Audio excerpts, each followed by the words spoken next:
Al entrar al tribunal, el juez me miró y dijo: «Es ella». Su voz atravesó la sala como un cuchillo. El martillo cayó de sus manos y rodó por el estrado con un sonido hueco que todavía escucho en mis pesadillas. Los murmullos comenzaron de inmediato, cabezas girando, ojos clavados en mí, y yo paralizada en el umbral de esa puerta de madera oscura, sin entender nada. Antes de seguir, déjame preguntarte algo. ¿Desde dónde me escuchas? Escribe en los comentarios y suscríbete si aún no lo has hecho. Necesito saber hasta dónde viajan estas historias que muchos prefieren enterrar. Todo comenzó 3 semanas antes, un martes ordinario de octubre. Yo estaba en la cocina de mi pequeño departamento en Puebla, preparando café como todas las mañanas, cuando alguien tocó a la puerta. Eran las 7:15. Demasiado temprano para visitas. Abrí sin mirar por la mirilla, algo que mi difunto esposo siempre me reprochaba. Del otro lado había un hombre con traje gris y portafolio de piel. «Señora Beatriz Solís de Mendoza», asentí, todavía sosteniendo la taza de café humeante. «Soy notificador del Juzgado Tercero Civil de la Ciudad de México. Tiene una citación». Me extendió un sobre manila que pesaba más de lo que debería. ¿Citación? Debe haber un error. Yo no tengo asuntos legales pendientes. La citación es por un proceso de herencia. Aparece usted como beneficiaria directa del patrimonio de don Ernesto Villarreal Castro. El nombre me golpeó como un puño en el estómago. Ernesto Villarreal. Hacía 42 años que no escuchaba ese nombre. Tiene que presentarse el día 23 de octubre a las 10 de la mañana. La dirección está en los documentos. Que tenga buen día, señora. El hombre se fue antes de que pudiera articular palabra. Cerré la puerta despacio y me quedé ahí parada, mirando el sobre como si fuera una serpiente viva. Mis manos temblaban tanto que el café se derramó sobre el piso de cerámica, formando un charco oscuro que no me movía a limpiar. Ernesto Villarreal, el hombre que me abandonó cuando yo tenía 17 años, el hombre que me dejó sola, embarazada y sin un centavo en una ciudad que no era la mía. El hombre que eligió su fortuna y su reputación por encima de mí y ahora, después de 4 décadas de silencio absoluto, me dejaba una herencia. Pasé toda esa mañana sin abrir el sobre. Lo dejé sobre la mesa de la cocina, junto al charco de café ya frío, y me senté en el sofá a mirarlo desde lejos, como si mantener la distancia pudiera protegerme de lo que contenía. ¿Qué derecho tenía ese hombre a volver a entrar en mi vida ahora? ¿Qué derecho tenía a remover todo lo que yo había enterrado con tanto dolor durante tantos años? Mi hija Andrea llegó al mediodía. Tiene 39 años ahora. Es gerente de un banco y tiene 2 hijas preciosas. Una vida que construyó sin conocer jamás a su padre biológico. «Mamá, ¿qué pasó aquí?», señaló el café derramado que seguía intacto en el piso. No respondí. Solo señalé el sobre. Andrea lo tomó con cautela, leyó el contenido y su rostro palideció. «Ernesto Villarreal Castro», susurró. Ese es él, ¿verdad? Yo nunca le había ocultado la verdad. Desde que tuvo edad para entender, le conté que su padre biológico me había abandonado antes de que ella naciera, que yo había rehecho mi vida con Joaquín, el hombre que la crió como suya propia y que murió hace 5 años de un infarto. ¿Qué quiere de nosotros después de tanto tiempo? La voz de Andrea temblaba entre la rabia y la confusión. «Está muerto», dije con voz hueca. «Murió hace 2 meses y aparentemente me dejó algo en su testamento». Andrea leyó el documento completo. Sus ojos se movían rápido por las líneas legales y yo la observaba buscando alguna pista de lo que decía. «Mamá, Su voz se quebró. Esto no es algo. Esto es. Dios mío. ¿Qué dice? Tienes que ir al tribunal para la lectura formal del testamento. Pero según esto, eres beneficiaria directa de una parte sustancial de su patrimonio. Propiedades, inversiones, cuentas bancarias. No quiero nada de ese hombre. Mamá, estamos hablando de millones. Aquí dice que la herencia total asciende a más de 50 millones de pesos.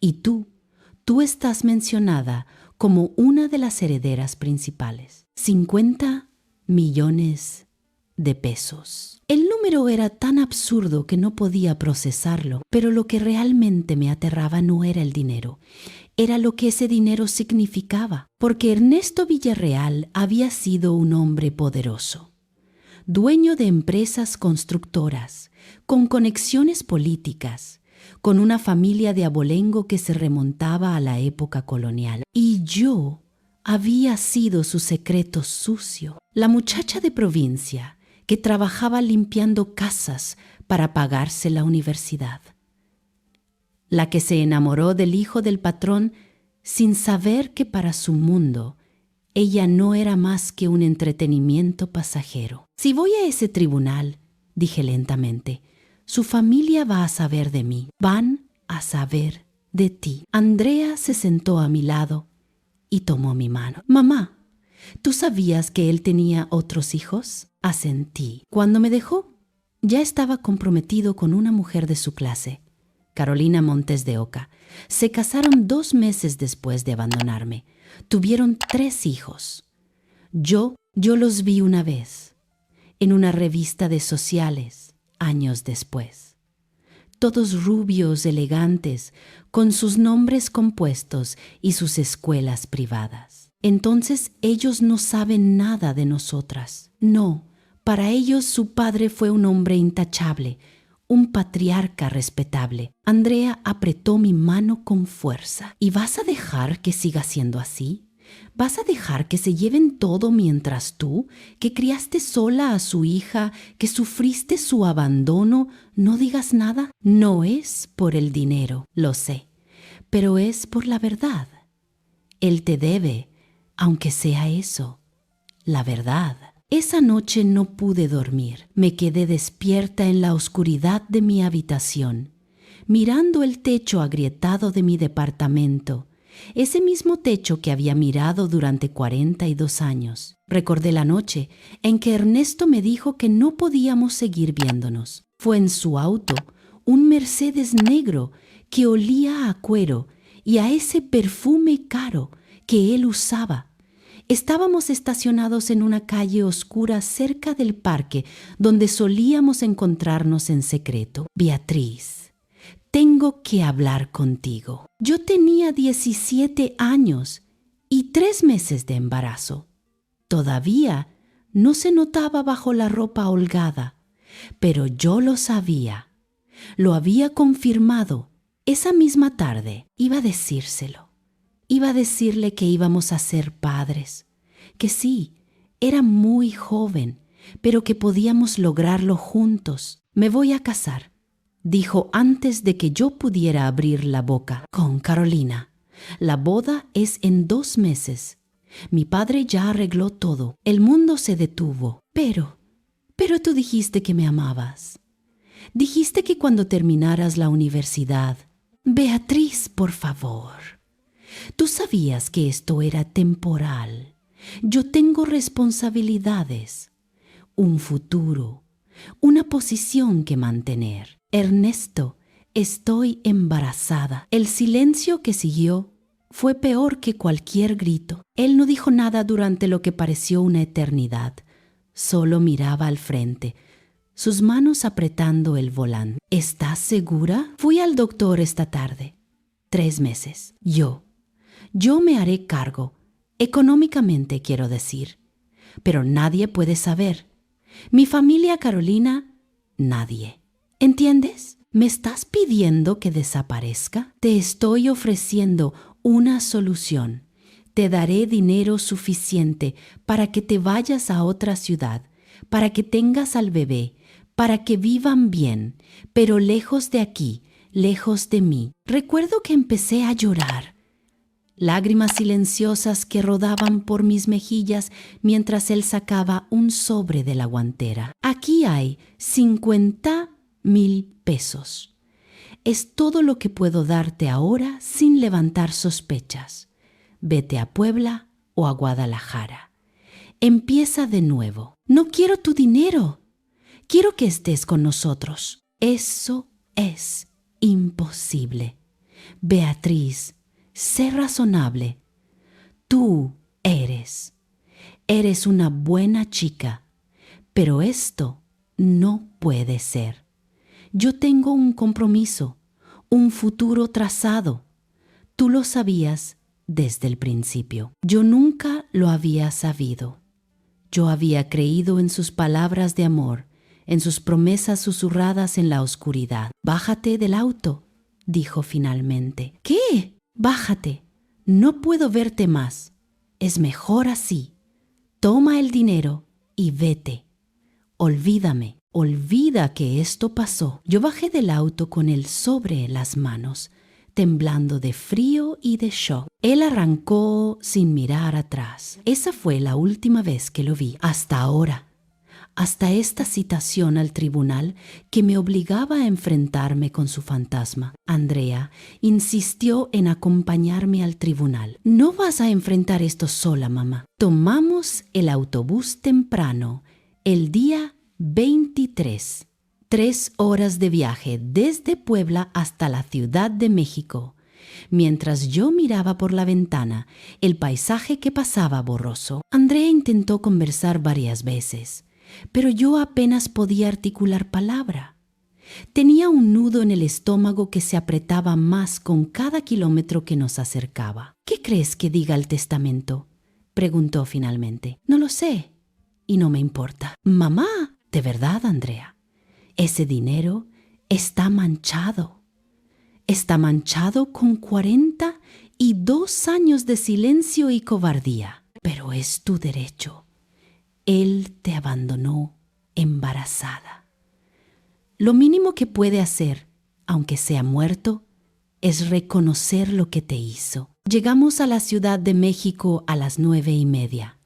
El tráfico era infernal, como siempre. Tomamos un taxi que nos llevó por avenidas atestadas de gente que corría a sus trabajos, a sus vidas, ajenas completamente al terremoto personal que yo estaba viviendo. El juzgado tercero civil estaba en un edificio antiguo en el centro histórico.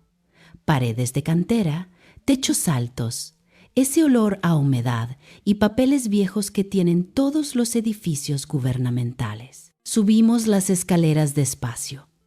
Mis piernas temblaban. ¿Estás bien, mamá? No. Pero sigamos. La sala de audiencias estaba en el 3er piso, una puerta de madera oscura con una placa dorada que decía Sala 3B. Andrea tocó antes de que yo pudiera detenerme. Adelante, dijo una voz del otro lado. Y entonces entramos. La sala era más pequeña de lo que imaginaba. Había una mesa larga de madera pulida donde ya estaban sentadas varias personas.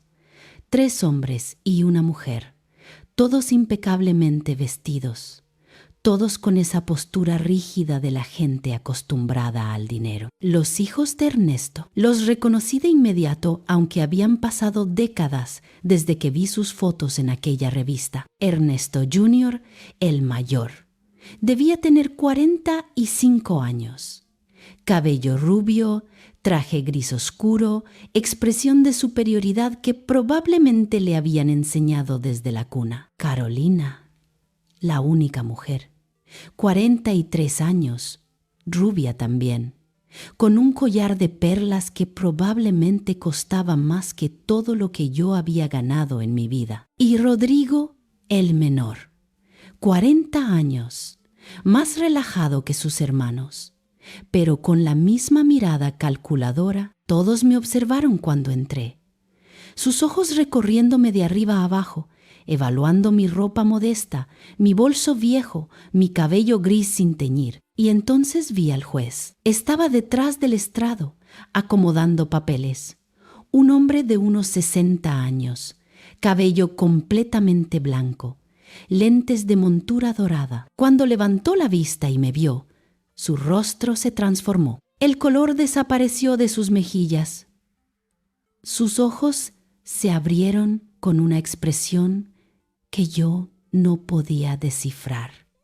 ¿Shock? ¿Reconocimiento?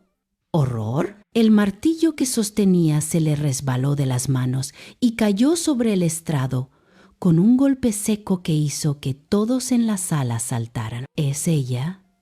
Susurró, pero no lo susurró para sí mismo. Lo dijo en voz alta, como si no pudiera contenerse. Los hijos de Ernesto se giraron hacia mí con renovada atención. El abogado de la familia, un hombre mayor con traje a rayas, se puso de pie. «Disculpe, su señoría». El juez parecía incapaz de apartar la mirada de mí. Sus manos temblaban mientras recogía el martillo. Yo, disculpen. Un momento, por favor. Se levantó bruscamente y salió de la sala por una puerta lateral, dejándonos a todos en un silencio desconcertado. Ernesto Jr. fue el primero en hablar. «¿Quién demonios es usted?» Yo abrí la boca, pero no salió ningún sonido. Andrea dio un paso adelante, interponiéndose entre ellos y yo. «Es Beatriz Solís. Está citada legalmente a esta audiencia. Tiene tanto derecho de estar aquí como ustedes». «Nunca escuchamos ese nombre en nuestra vida», dijo Carolina con voz helada.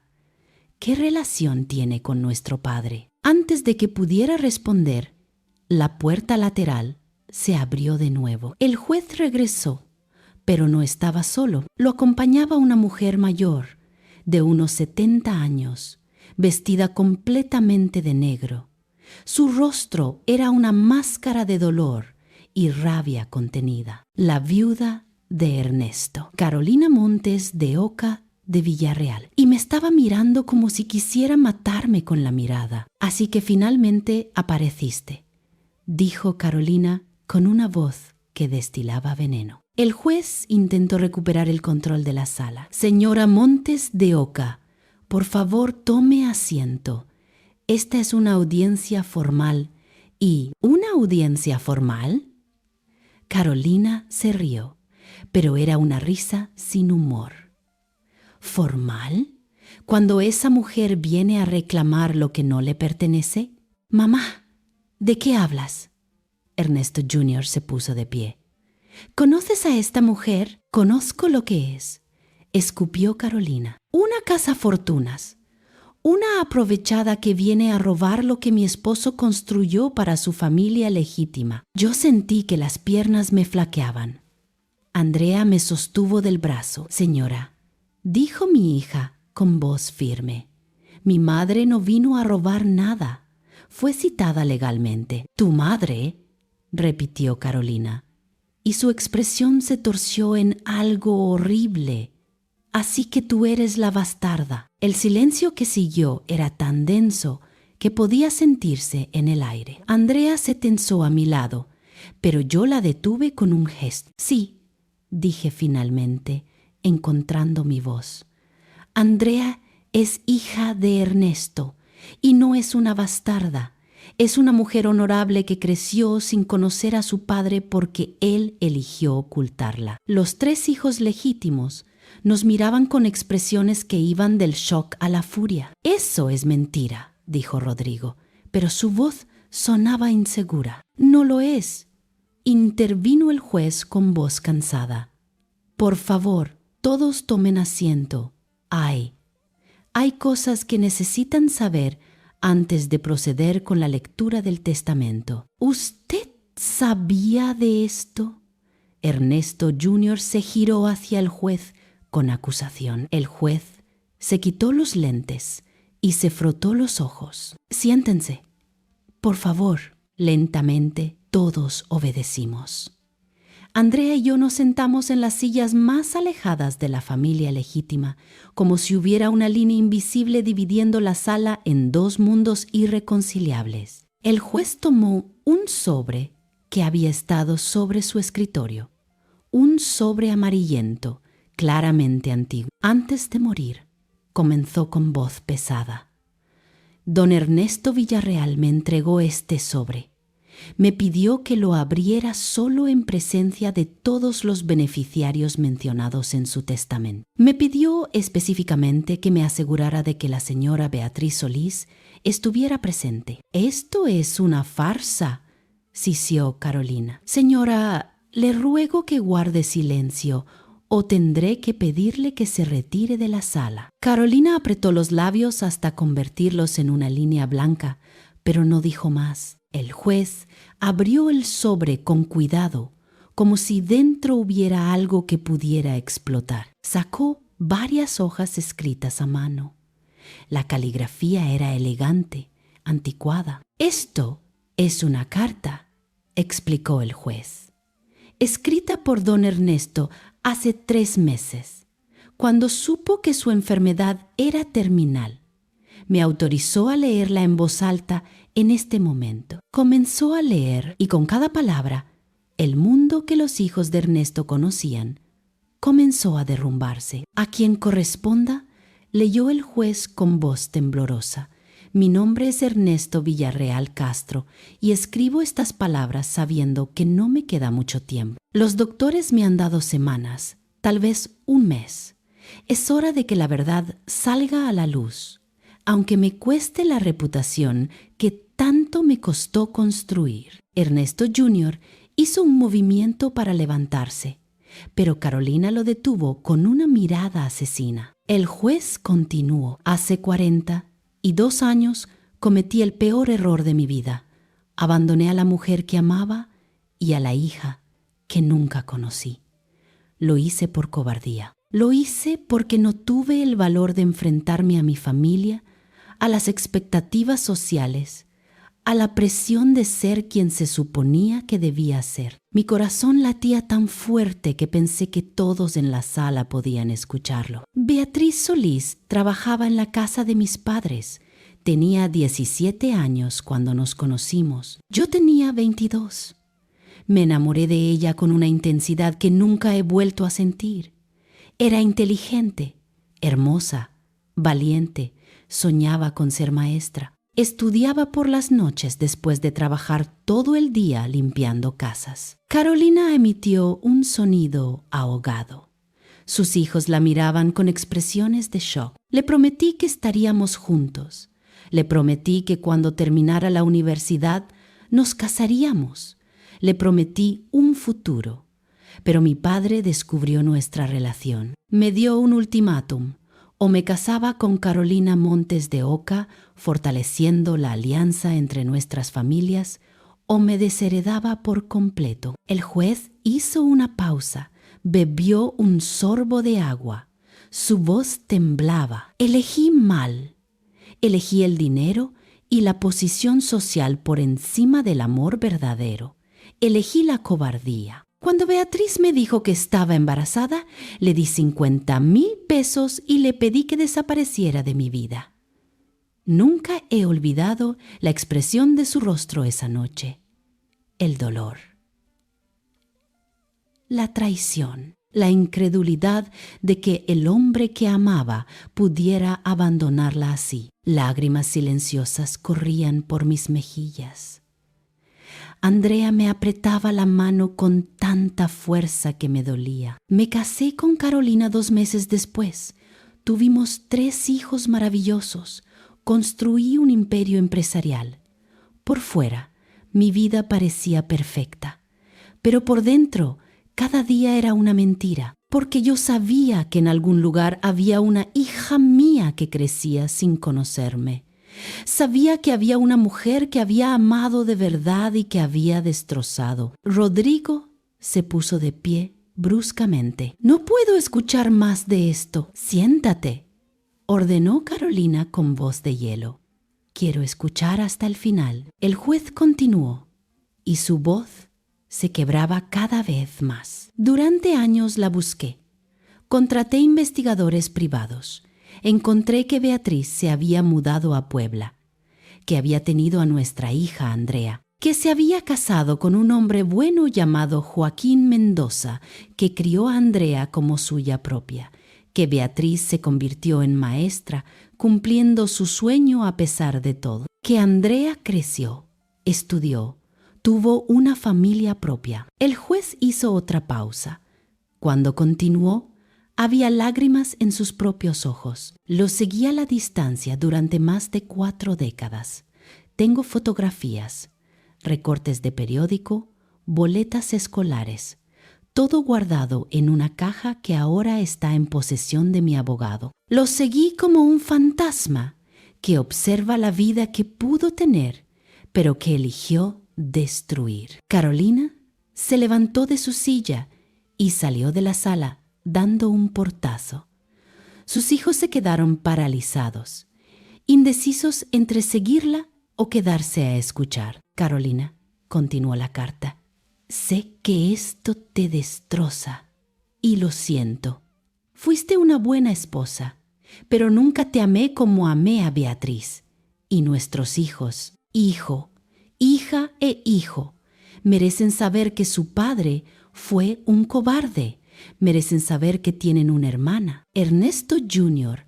enterró el rostro entre las manos. Por eso, leyó el juez con la voz casi rota.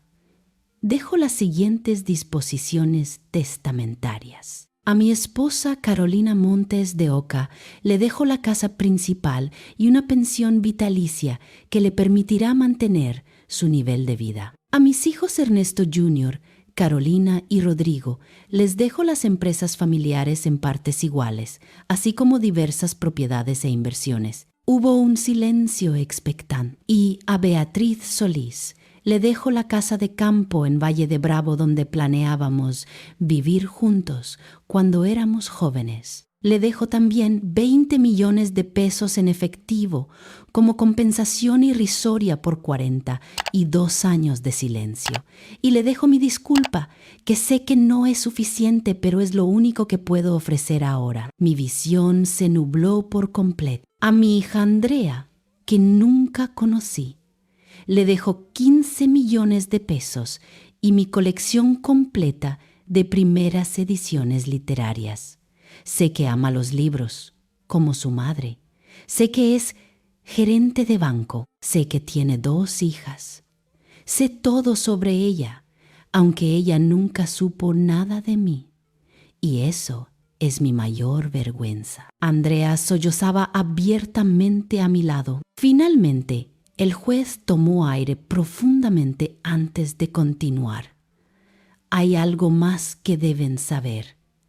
Algo que he ocultado incluso de ustedes, mis herederos. Algo que explica por qué el juez que lee esto ahora reaccionó como lo hizo al ver a Beatriz entrar a la sala. El juez dejó de leer. Nos miró directamente y había algo en su expresión que me heló la sangre. Señora Solís, dijo con voz que apenas era un susurro, ¿usted me reconoce? Lo miré. De verdad lo miré.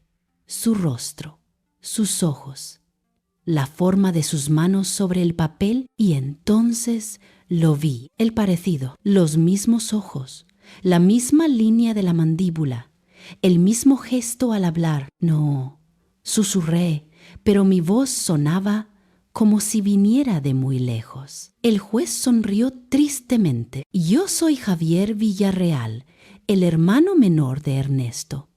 El mundo se detuvo. Andrea me miraba con los ojos muy abiertos. Los otros hermanos estaban congelados en sus asientos. Mi hermano, continuó Javier Villarreal, dejando a un lado la carta, me lo contó todo hace 3 meses, cuando supo que iba a morir. Me dijo que había destruido su vida por miedo, que había tenido la oportunidad de ser feliz y la había desperdiciado. Se quitó los lentes y se limpió los ojos. Me pidió que fuera yo quien presidiera esta audiencia, que me asegurara de que usted estuviera presente, que leyera esta carta en voz alta para que todos supieran la verdad. ¿Tú sabías? Ernesto Jr. se puso de pie tambaleándose. ¿Tú sabías todo este tiempo que papá tenía otra hija? No, lo supe hace 3 meses, como ustedes ahora. Y aceptaste hacer esto. Aceptaste humillarnos así, frente a ellas. Acepté cumplir la última voluntad de mi hermano, que la verdad saliera a la luz. Rodrigo se levantó bruscamente. Esto es una traición a nuestra madre, a nosotros, a todo lo que papá representaba. Lo que su padre representaba, dijo Javier con voz cansada, era una mentira, y él lo sabía.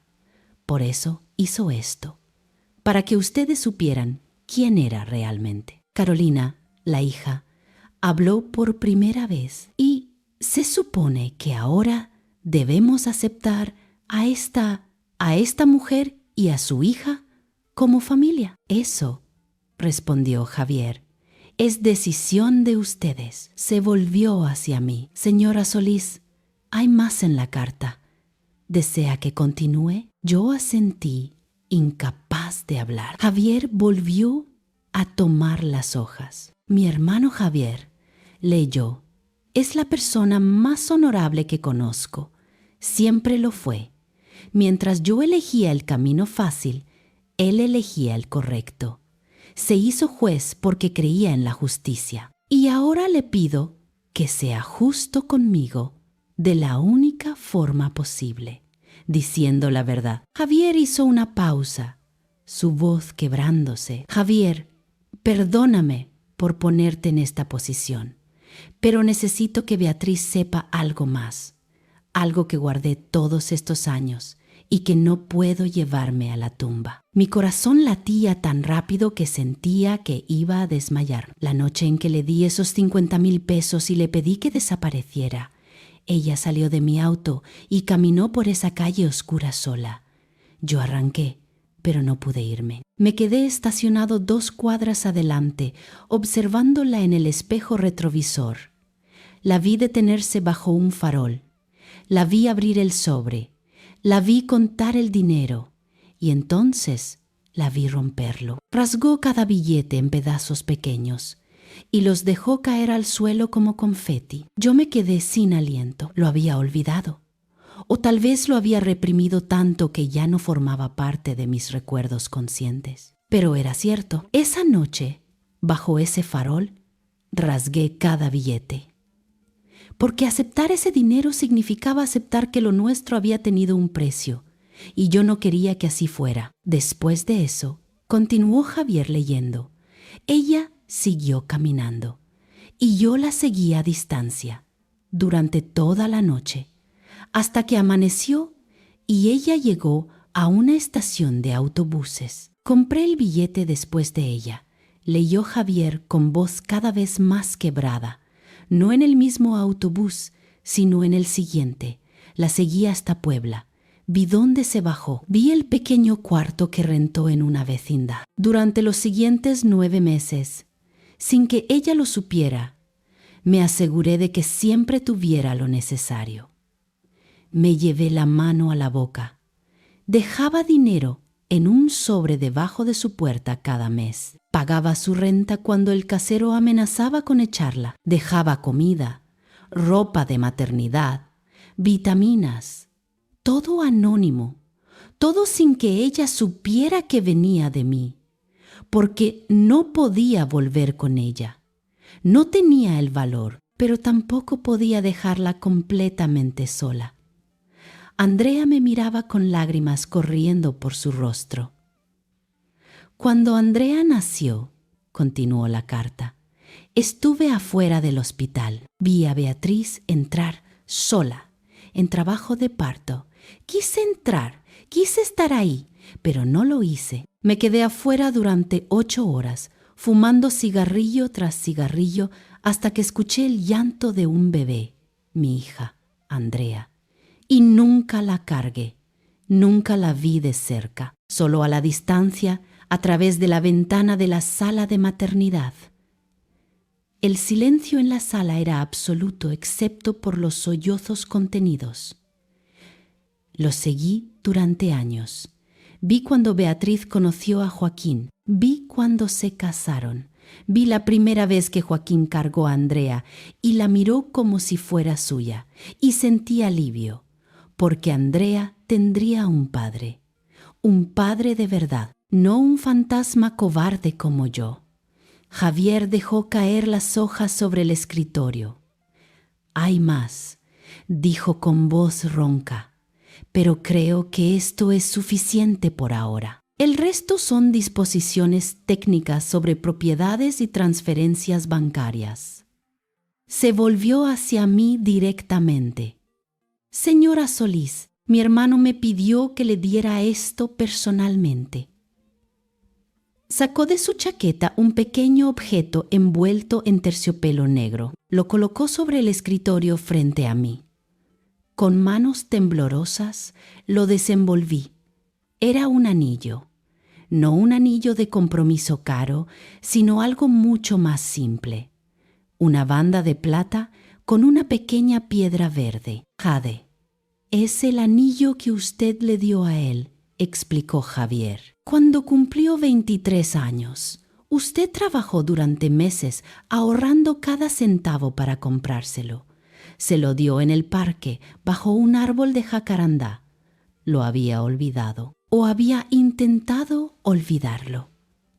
Pero ahora, sosteniendo ese anillo en mi mano, todo volvió con una claridad dolorosa. Él lo llevó puesto todos los días de su vida», continuó Javier, «debajo de su anillo de bodas con Carolina. Nadie lo sabía, pero estaba ahí, siempre, hasta que murió. Ernesto Jr. fue el primero en reaccionar. Se levantó con tanta fuerza que su silla cayó hacia atrás con un estruendo.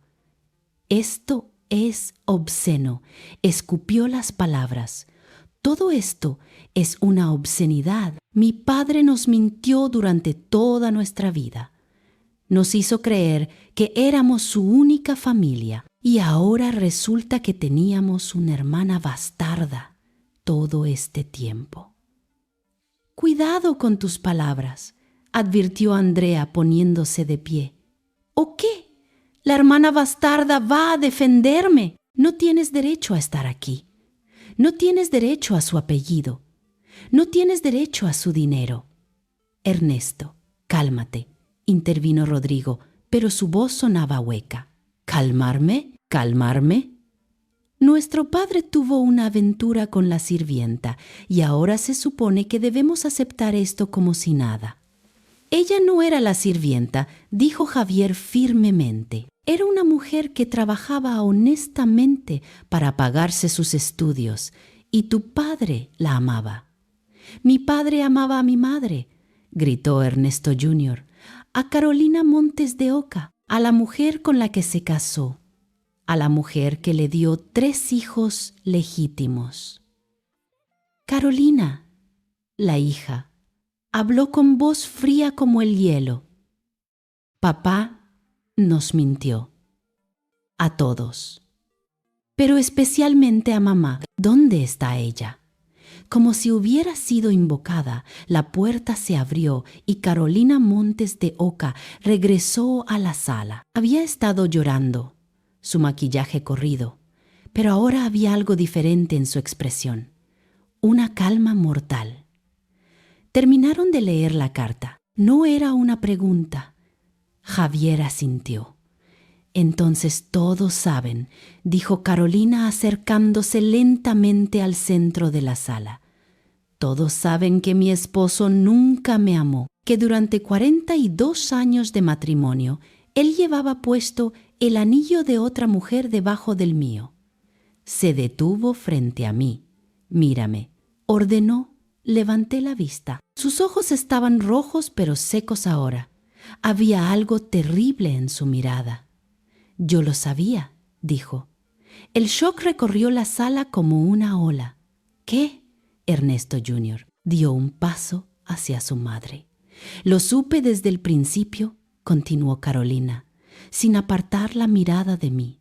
Antes de casarnos, Ernesto me lo confesó todo. Me dijo que había dejado embarazada a una muchacha. Me dijo que la había amado. Me preguntó si aún quería casarme con él. Mamá, y yo dije que sí, porque yo lo amaba a él, porque pensé que con el tiempo podría hacerlo olvidar, podría ser suficiente. Sus manos temblaban, pero nunca lo fui. Durante 42 años nunca fui suficiente. Cada vez que me miraba, yo sabía que estaba pensando en ella. Cada aniversario, cada Navidad, cada momento que deberían haber sido solo nuestros, ella estaba ahí, como un fantasma entre nosotros. ¿Por qué nunca nos dijiste? La voz de Carolina hija era apenas un susurro. Porque ustedes no necesitaban saber, porque los amaba, porque quería que tuvieran un padre que pudieran admirar, no un cobarde obsesionado con su primer amor. Se volvió hacia Javier. Termina con esto. Lee las disposiciones finales. Dale su dinero. Y que se vayan. No quiero volver a verlas nunca. Señora Montes de Oca. Nunca, gritó, y su voz se quebró. Perdí 42 años de mi vida amando a un hombre que nunca fue mío. No voy a perder ni un segundo más compartiendo el aire con la mujer que me lo quitó.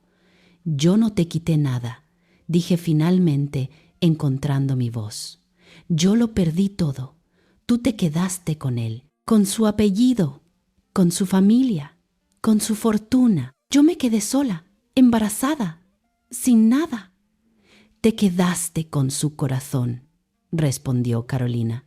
Y había un dolor tan profundo en sus palabras que casi podía tocarse. Y eso era lo único que yo realmente quería. Javier Villarreal tomó otra carpeta de debajo de su escritorio. Hay una cosa más, dijo con voz cansada. Ernesto dejó instrucciones de que esto se entregara a la señora Solís solo después de la lectura de la carta. Colocó sobre el escritorio una caja de madera. No era grande, quizás del tamaño de una caja de zapatos, pero estaba claramente hecha a mano. La madera era oscura, pulida, con incrustaciones de nácar formando un patrón de flores. «Reconozco esa caja», dijo Rodrigo de repente. «Papá la tenía en su oficina privada. Nunca dejaba que nadie la tocara». Javier empujó la caja hacia mí. «Es suya ahora». Con manos temblorosas la tomé. Pesaba más de lo esperado. «¿No la va a abrir?», preguntó Carolina, hijo con mezcla de curiosidad y resentimiento. Miré a Andrea. Ella asintió. Abrí la caja. Dentro había capas y capas de recuerdos. Fotografías. Cientos de fotografías. La primera era de mí. Tenía 17 años. Estaba en un parque, leyendo un libro bajo un árbol. No recordaba que Ernesto hubiera tomado esa foto, pero ahí estaba. Joven, ingenua, feliz. La siguiente era de Andrea bebé, durmiendo en un cochecito, tomada a la distancia, probablemente con teleobjetivo, pero era inconfundiblemente ella. Y luego más, docenas, cientos. Andrea en su primer día de escuela, con su uniforme demasiado grande y su mochila nueva. Andrea en su graduación de secundaria, con su toga y su sonrisa nerviosa. Andrea el día de su boda, radiante en su vestido blanco. Andrea con sus propias hijas, mis nietas, en un parque. Todas tomadas a la distancia, todas robadas, todas evidencia de 40, y 2 años de vigilancia silenciosa. «Dios mío», susurró Andrea mirando las fotos. «Él estuvo ahí. En cada momento importante de mi vida, él estuvo ahí». Debajo de las fotografías había cartas, docenas de cartas escritas a mano nunca enviadas. Tomé una al azar y comencé a leer. Querida Andrea, hoy cumples 5 años. Te vi en tu fiesta de cumpleaños en el jardín de tu casa. Tu padrastro Joaquín te cargó cuando apagaste las velas. Desearía ser yo quien te cargara. Desearía poder decirte que eres mi hija, pero no tengo ese derecho. Perdón por ser un cobarde, perdón por no estar ahí. Te amo aunque no me conozcas. Tu padre, que no merece ese título, Ernesto. Andrea tomó otra carta con manos temblorosas. Querida Andrea, tienes 15 años hoy. Te vi discutir con tu madre en el centro comercial. Querías unos zapatos que ella no podía comprarte. La vi decirte que no con lágrimas en los ojos, porque sé que ese mes fue difícil para ella económicamente. Al día siguiente, esos zapatos aparecieron en tu puerta. Tu madre pensó que fue una promoción de la tienda, pero fui yo. Siempre he sido yo desde las sombras. Feliz cumpleaños, mi amor. Tu cobarde padre Ernesto. Los zapatos. Los recordaba. Llegaron en una caja sin remitente cuando yo tenía 15 años. Mamá nunca supo explicar cómo llegaron ahí. ¿Cuántas veces?, pregunté en voz alta. ¿Cuántas veces dejó cosas en nuestra puerta? Javier sacó otro documento.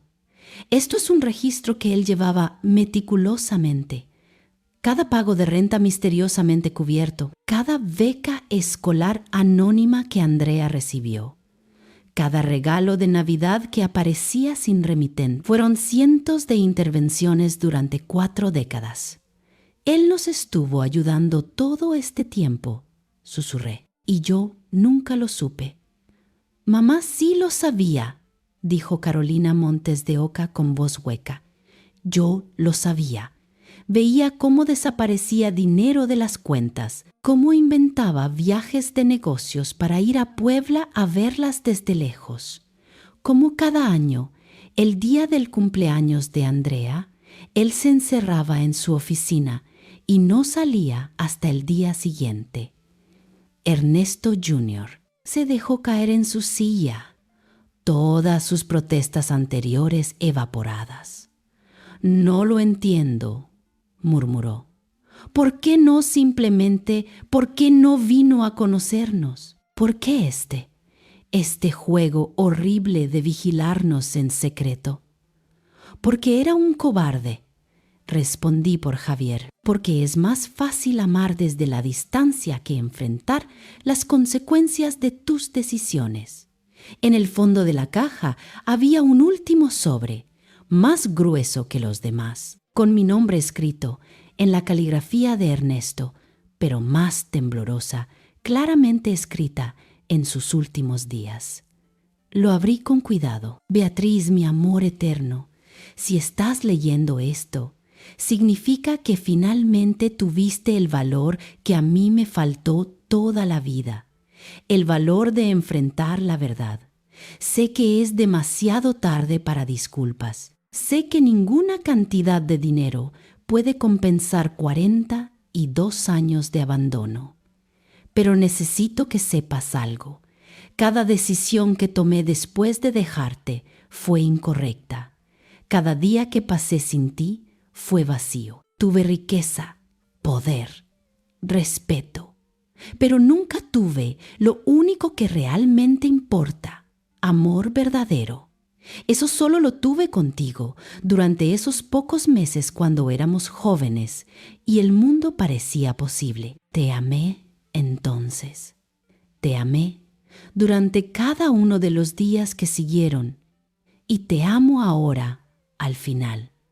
Por favor, perdóname, no porque lo merezca, sino porque tú mereces la paz de soltar ese peso, tuyo para siempre, aunque nunca merecí serlo, Ernesto. El silencio que siguió era tan denso que podía sentirse físicamente. Finalmente, fue Carolina Montes de Oca quien lo rompió. ¿Lo vas a perdonar? La pregunta me tomó por sorpresa. No lo sé, respondí honestamente. Yo nunca pude, continuó con voz cansada, saber que me amó a medias durante toda nuestra vida. Saber que cada vez que me tocaba estaba pensando en ti. Intenté odiarte. Dios sabe que lo intenté, pero era difícil odiarte cuando tú también habías perdido. Se sentó pesadamente en una silla. Mis hijos tienen razón en estar furiosos.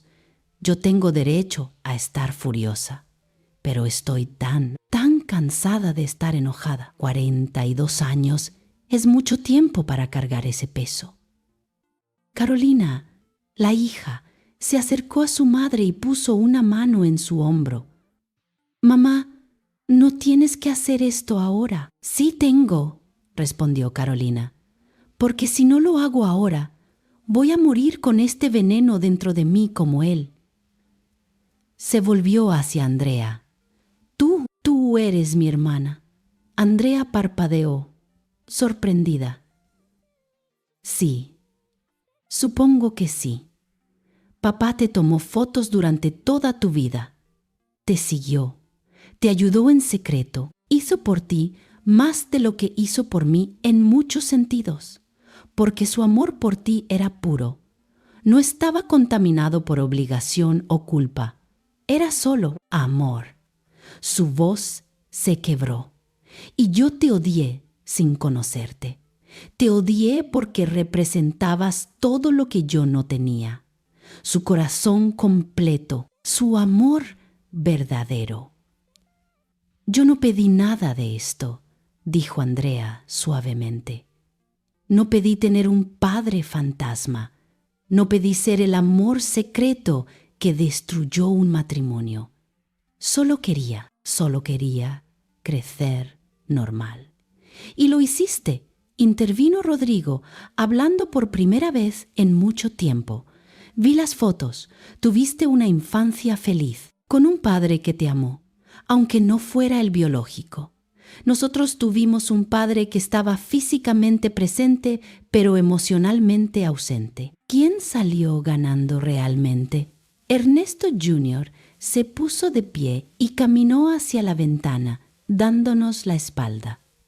No sé cómo procesar esto, dijo con voz ahogada. Durante toda mi vida, papá fue mi héroe, el hombre que construyó un imperio de la nada, el patriarca respetable. Y ahora resulta que todo era mentira. No todo, dijo Javier suavemente. Él construyó el imperio. Fue un padre presente para ustedes, pero también vivió con remordimiento constante. Esas dos verdades coexisten. Ernesto Jr. se giró. ¿Y se supone que eso lo hace mejor? ¿Que sintió remordimiento mientras nos mentía a todos? No lo hace mejor, admití, pero lo hace humano, profundamente, dolorosamente humano. Me puse de pie, sosteniendo la caja de madera contra mi pecho. Escuchen todos, yo no vine aquí buscando esto. No vine buscando dinero o reconocimiento o venganza. Vine porque fui citada legalmente, pero ahora que estoy aquí, que sé la verdad completa, necesito decir algo. Todos me miraban. Ernesto Villarreal me destrozó cuando tenía 17 años. Me quitó mi inocencia, mi confianza, mi fe en el amor. Me dejó sola, enfrentando el mundo con un bebé en camino. Y durante 42 años cargué ese dolor como una piedra en mi pecho. Hice una pausa, tratando de encontrar las palabras correctas. Pero también me dio a Andrea, y Andrea me dio a mis nietas. Y esa vida, por difícil que haya sido al principio, fue mía. La construí yo, con mi esfuerzo, con mi dignidad intacta. Miré a Carolina Montes de Oca directamente. Tú perdiste 42 años amando a un hombre que no podía amarte completamente, y eso es terrible. Pero yo también perdí Perdí la posibilidad de conocer al padre de mi hija. Perdí años de estabilidad económica. Perdí la oportunidad de ser joven sin cargar la responsabilidad de ser madre soltera. Ella asintió lentamente. Así que propongo algo, continué. Propongo que dejemos que Ernesto se lleve su culpa a la tumba, que dejemos de cargar con el peso de sus decisiones, que cada uno de nosotros elija qué hacer con lo que nos dejó, pero que lo hagamos libres de odio. ¿Qué vas a hacer tú?, preguntó Rodrigo. Con la herencia. Miré la caja en mis manos. Luego miré a Andrea. Voy a aceptarla, porque me la ganó con 42 años de dolor, pero no voy a dejar que defina quién soy. El dinero es solo dinero. Lo que realmente importa está aquí. Toqué la caja. Estas fotos, estas cartas, la prueba de que aunque Ernesto fue un cobarde, aunque hizo todo mal, sí nos amó a su manera rota y disfuncional. Y eso es lo que necesitabas saber.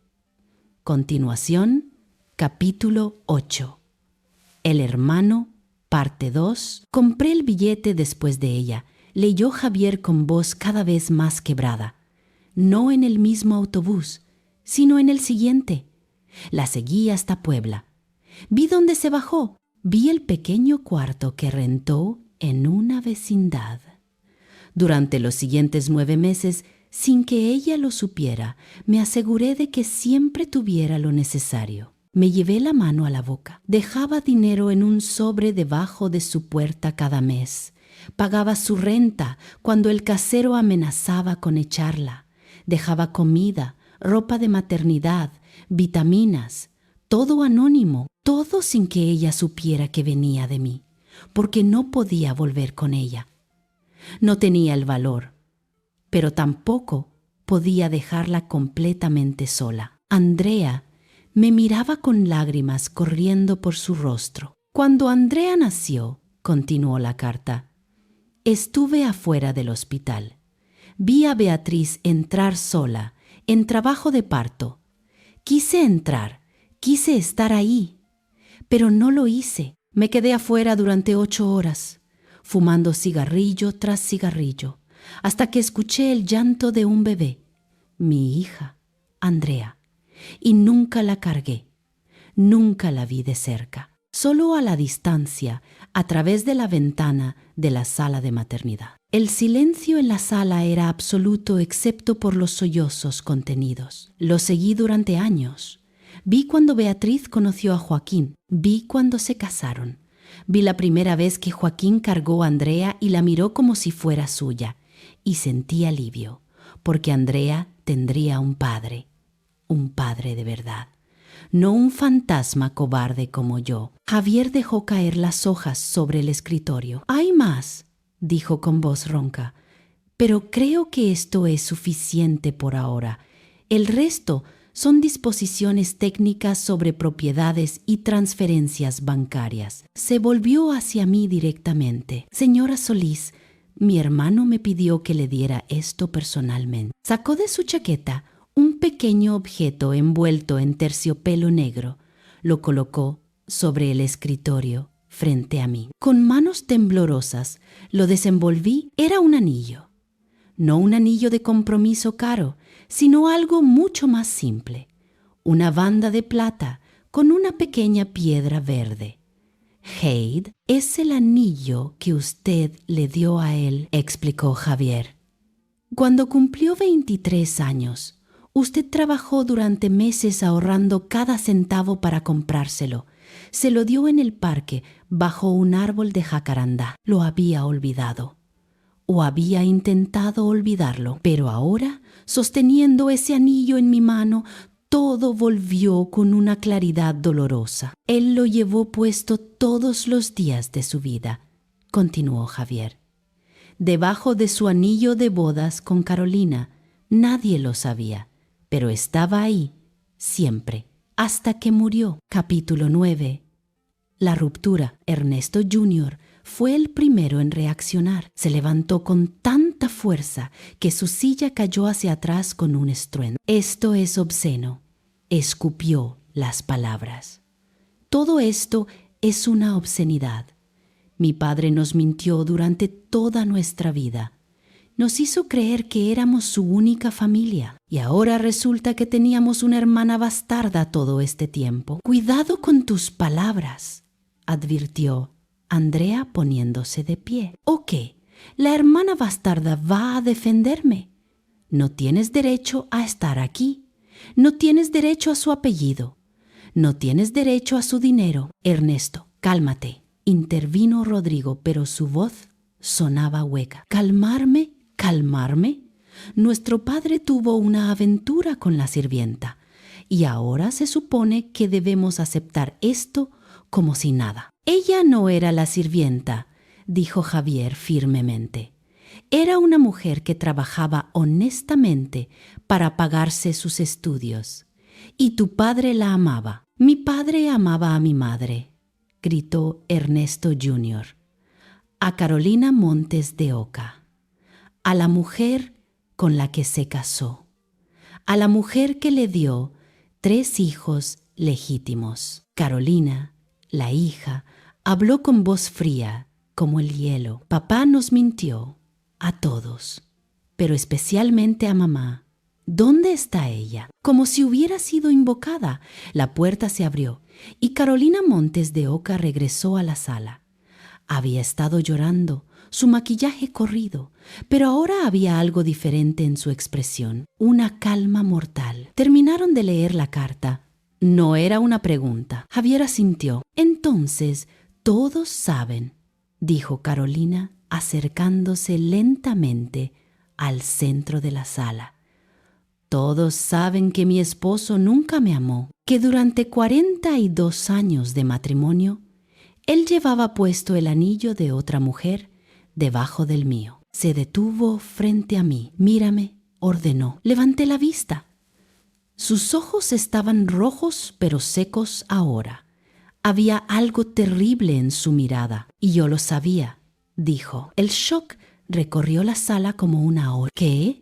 Ernesto Jr. dio un paso hacia su madre. «Lo supe desde el principio», continuó Carolina, sin apartar la mirada de mí.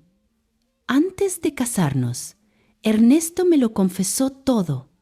Me dijo que había dejado embarazada a una muchacha. Me dijo que la había amado. Me preguntó si aún quería casarme con él. Mamá, y yo dije que sí, porque yo lo amaba a él, porque pensé que con el tiempo podría hacerlo olvidar, podría ser suficiente». Sus manos temblaban, pero nunca lo fui. Durante 42 años nunca fui suficiente. Cada vez que me miraba, yo sabía que estaba pensando en ella. Cada aniversario, cada Navidad, cada momento que deberían haber sido solo nuestros, ella estaba ahí, como un fantasma entre nosotros. «¿Por qué nunca nos dijiste?» La voz de Carolina, hija, era apenas un susurro. «Porque ustedes no necesitaban saber, porque los amaba, porque quería que tuvieran un padre que pudieran admirar, no un cobarde obsesionado con su primer amor». Se volvió hacia Javier. «Termina con esto. Lee las disposiciones finales. Dales su dinero y que se vayan. No quiero volver a verlas nunca». «Señora Montes de Oca, nunca», gritó, y su voz se quebró. «Perdí 42 años de mi vida amando a un hombre que nunca fue mío. No voy a perder ni un segundo más compartiendo el aire con la mujer que me lo quitó». «Yo no te quité nada», dije finalmente, encontrando mi voz. «Yo lo perdí todo. Tú te quedaste con él, con su apellido, con su familia, con su fortuna. Yo me quedé sola, embarazada, sin nada». «Te quedaste con su corazón», respondió Carolina, y había un dolor tan profundo en sus palabras que casi podía tocarse. Y eso era lo único que yo realmente quería. Capítulo 10. La caja. Javier Villarreal tomó otra carpeta de debajo de su escritorio. «Hay una cosa más. dijo con voz cansada. Ernesto dejó instrucciones de que esto se entregara a la señora Solís solo después de la lectura de la carta. Colocó sobre el escritorio una caja de madera. No era grande, quizás del tamaño de una caja de zapatos, pero estaba claramente hecha a mano. La madera era oscura, pulida, con incrustaciones de nácar, formando un patrón de flores. «Reconozco esa caja», dijo Rodrigo de repente. Papá la tenía en su oficina privada. Nunca dejaba que nadie la tocara. Javier empujó la caja hacia mí. «Es suya ahora». Con manos temblorosas la tomé. Pesaba más de lo esperado. «¿No la va a abrir?», preguntó Carolina hijo con mezcla de curiosidad y resentimiento. Miré a Andrea. Ella asintió. Abrí la caja. Dentro había capas y capas de recuerdos. Fotografías. Cientos de fotografías. La primera era de mí. Tenía 17 años. Estaba en un parque, leyendo un libro bajo un árbol. No recordaba que Ernesto hubiera tomado esa foto, pero ahí estaba, joven, ingenua, feliz. La siguiente era de Andrea bebé, durmiendo en un cochecito, tomada a la distancia, probablemente con teleobjetivo, pero era inconfundiblemente ella. Y luego más, docenas, cientos. Andrea en su primer día de escuela, con su uniforme demasiado grande y su mochila nueva. Andrea en su graduación de secundaria, con su toga y su sonrisa nerviosa. Andrea el día de su boda, radiante en su vestido blanco. Andrea con sus propias hijas, mis nietas, en un parque, todas tomadas a la distancia, todas robadas. Todas evidencia de 42 años de vigilancia silenciosa. «Dios mío», susurró Andrea, mirando las fotos. «Él estuvo ahí. En cada momento importante de mi vida, él estuvo ahí». Debajo de las fotografías había cartas. Docenas de cartas escritas a mano, nunca enviadas. Tomé una al azar y comencé a leer. «Querida Andrea, hoy cumples 5 años. Te vi en tu fiesta de cumpleaños en el jardín de tu casa. Tu padrastro Joaquín te cargó cuando apagaste las velas. Desearía ser yo quien te cargara. Desearía poder decirte que eres mi hija. Pero no tengo ese derecho. Perdón por ser un cobarde. Perdón por no estar ahí. Te amo aunque no me conozcas. Tu padre, que no merece ese título, Ernesto». Andrea tomó otra carta con manos temblorosas. «Querida Andrea, tienes 15 años hoy. Te vi discutir con tu madre en el centro comercial. Querías unos zapatos que ella no podía comprar. La vi decirte que no con lágrimas en los ojos, porque sé que ese mes fue difícil para ella económicamente. Al día siguiente, esos zapatos aparecieron en tu puerta. Tu madre pensó que fue una promoción de la tienda, pero fui yo. Siempre he sido yo desde las sombras. Feliz cumpleaños, mi amor. Tu cobarde padre Ernesto». Los zapatos. Los recordaba. Llegaron en una caja sin remitente cuando yo tenía 15 años. Mamá nunca supo explicar cómo llegaron ahí. «¿Cuántas veces?», pregunté en voz alta.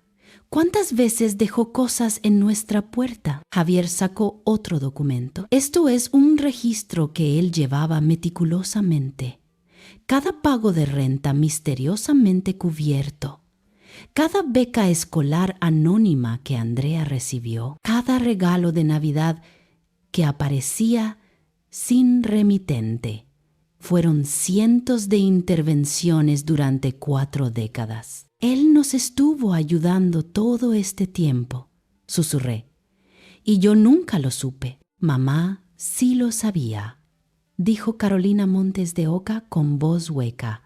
«Yo lo sabía.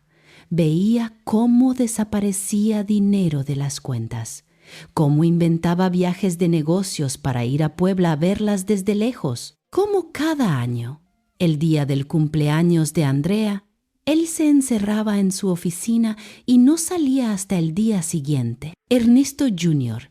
se dejó caer en su silla, todas sus protestas anteriores evaporadas. «No lo entiendo», murmuró.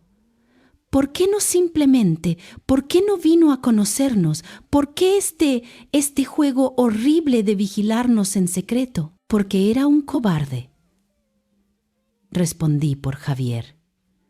«Porque es más fácil amar desde la distancia que enfrentar las consecuencias de tus decisiones». En el fondo de la caja había un último sobre, más grueso que los demás, con mi nombre escrito en la caligrafía de Ernesto, pero más temblorosa, claramente escrita en sus últimos días. Lo abrí con cuidado. «Beatriz, mi amor eterno, si estás leyendo esto, significa que finalmente tuviste el valor que a mí me faltó toda la vida, el valor de enfrentar la verdad. Sé que es demasiado tarde para disculpas. Sé que ninguna cantidad de dinero puede compensar 42 años de abandono. Pero necesito que sepas algo.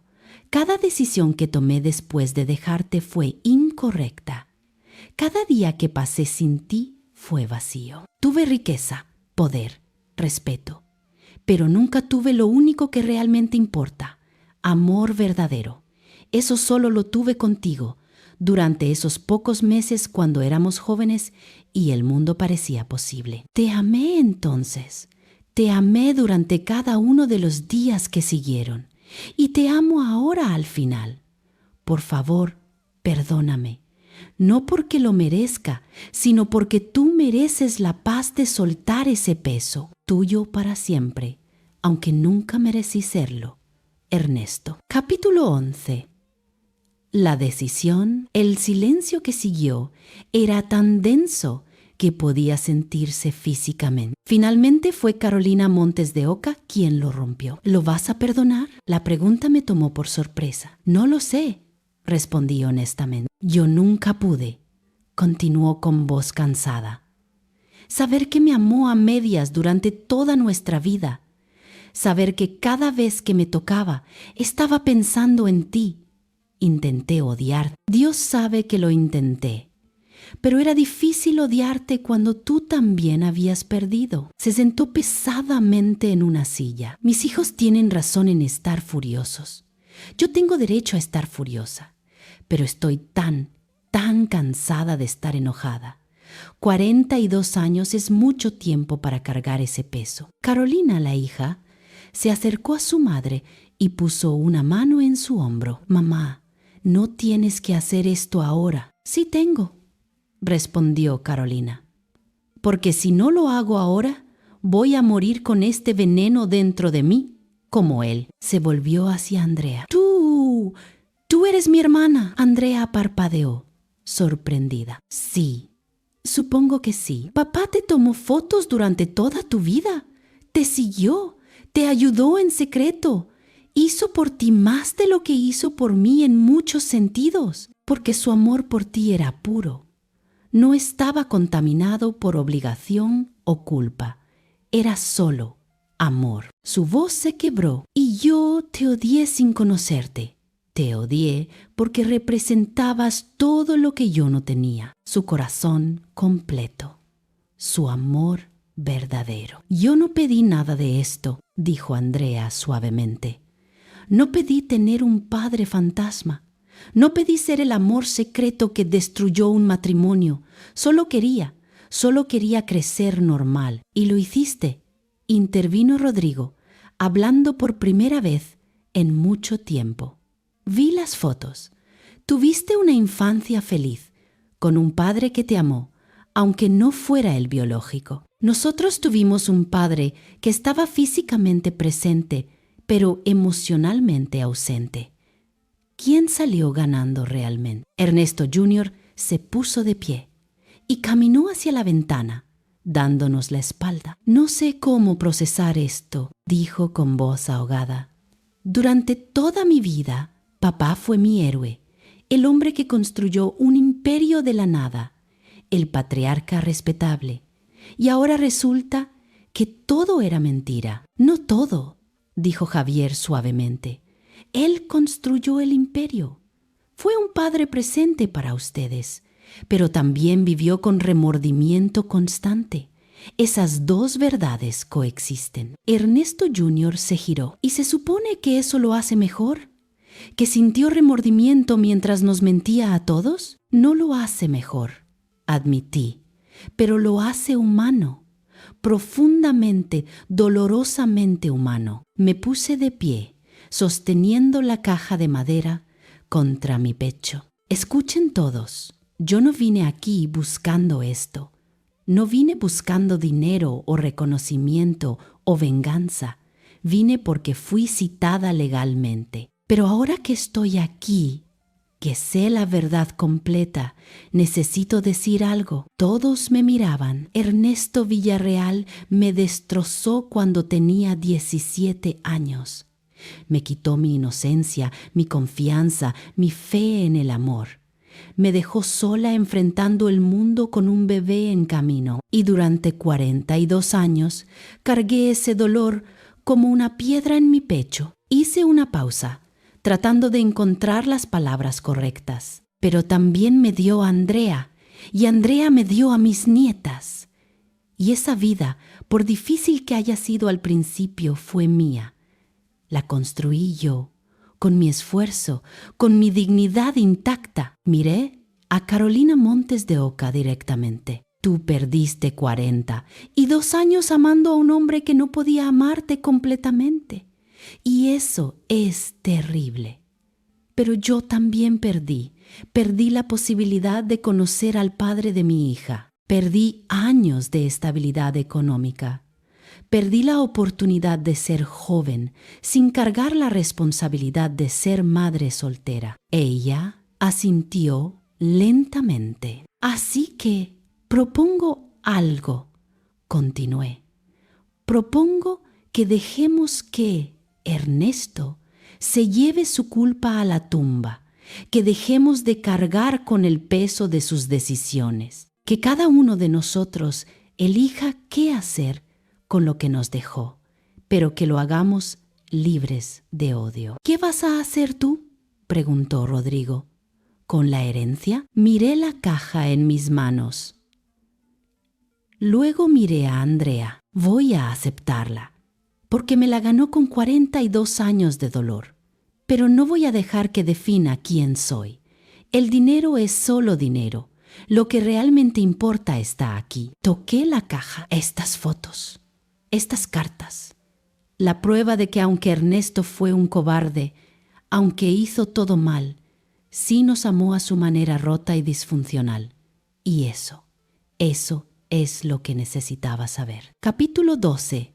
El cierre. 6 meses después, estoy sentada en la casa de Valle de Bravo que Ernesto me dejó. Es una casa hermosa, escondida entre pinos, con vista al lago. Tiene un jardín donde florecen jacarandás, el mismo tipo de árbol bajo el cual le di ese anillo de jade hace tantos años. Andrea viene a visitarme cada fin de semana con sus hijas. Les he estado contando la historia poco a poco en versiones adecuadas para su edad. Quiero que sepan de dónde vienen, que sepan que las familias son complejas y que el amor, a veces, se manifiesta de formas imperfectas. Uso el dinero con cuidado. Pagué la universidad de mis nietas por adelantado. Doné una parte sustancial a una organización que ayuda a madres solteras. Invertí otra parte para mi vejez, pero la mayoría de los días simplemente me siento en el porche de esta casa y leo las cartas de Ernesto. Una por una. 42 años de palabras nunca dichas. La familia Villarreal es complicado. Carolina Montes de Oca y yo nunca seremos amigas, pero nos hemos reunido 2 veces en presencia de nuestros hijos para hablar, para intentar entender. No hay perdón todavía, tal vez nunca lo haya, pero hay algo parecido a una tregua. Ernesto Jr. sigue negándose a hablarme. Ese es su derecho. Pero Rodrigo me llamó el mes pasado. Dijo que quería conocer a Andrea, que sus hijos merecían conocer a su tía y a sus primas. Hemos acordado una reunión para el próximo mes. Y Carolina, la hija, me envió un mensaje hace 2 semanas. Solo 3 palabras.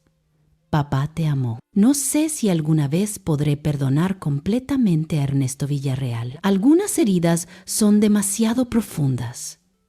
Algunas traiciones demasiado fundamentales. Pero puedo entenderlo ahora. Puedo ver que era un hombre atrapado entre lo que quería y lo que se esperaba de él. Un hombre que eligió mal y pasó el resto de su vida intentando expiar esa elección de la única forma que sabía.